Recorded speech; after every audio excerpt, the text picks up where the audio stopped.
I'm Mary Brydon-Miller from the University of Cincinnati, where I direct the Action Research Center and am a professor of educational and community-based research.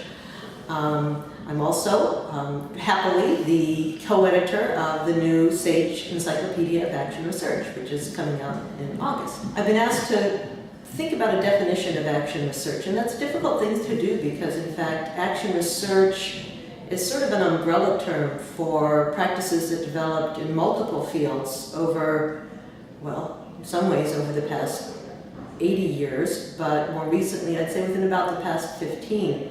So, you know, if you're working with people, some people call it community-based participatory research, some people call it participatory action research, some people call it practitioner inquiry. All of those are forms of research that share, I think, a set of values about democratic practice, about involving participants in research, not as research subjects, but as active participants in creating knowledge together. It's about positive social change, whether that's in organizations or in communities or in schools.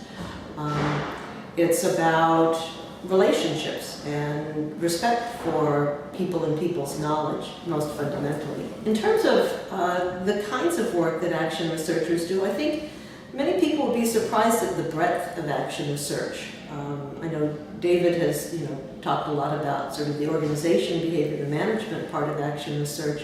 I actually come out of more community-based research and educational action research. And I have students doing things as different as looking at how knowledge is communicated in community-supported agriculture sites and looking at sustainability issues, to looking at how teachers can work together to make decisions in schools, to looking at how at-risk young people in communities and minority youth can use art to communicate the issues that they're facing and develop strategies for addressing those concerns.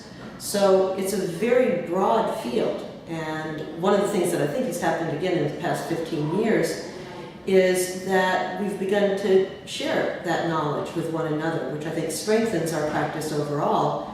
And one of the things I think is one of the most important contributions of the encyclopedia is to enable that kind of exchange of ideas and practices and theories and histories to take. Well, there were a number of topics that had to do with the management side of things that I wasn't really familiar with.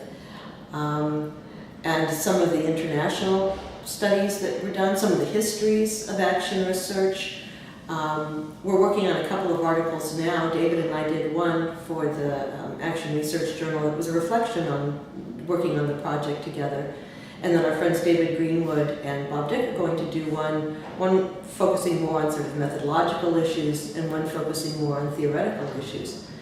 And one of the things I think a lot of people think is that action research might be useful in problem solving, but is not theoretical. And I think one of the things that this encyclopedia really demonstrates is how deeply theorized action research is. And I certainly learned more about a breadth of theoretical frameworks by doing this work than I had been familiar with before. Same thing with the methodologies. If you look at the table of contents, there's something close to 100 different methods and methodologies in the encyclopedia. And some of them are practices that I hadn't encountered before and am able to try out now and think about and incorporate into my own teaching and my own research practice. So, even somebody who's been at it for 30 years can learn something. Well, one of the things I think that's happened is not that we've developed a common language about action research, but we now understand one another's language more effectively.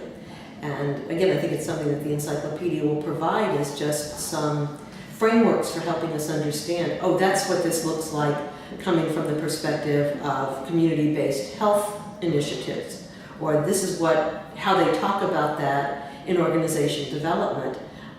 So understanding that in many ways there are commonalities, but that each is colored by the histories, practices, needs of those different fields. So I think people will find a lot of common ground and also some inspiration about new avenues to explore. Just the scale of doing this and because it is such an international practice, we have contributors from all around the world. And that means challenges just in terms of working with authors who are not writing in their first language, thinking about practices that are not generally thought about in English.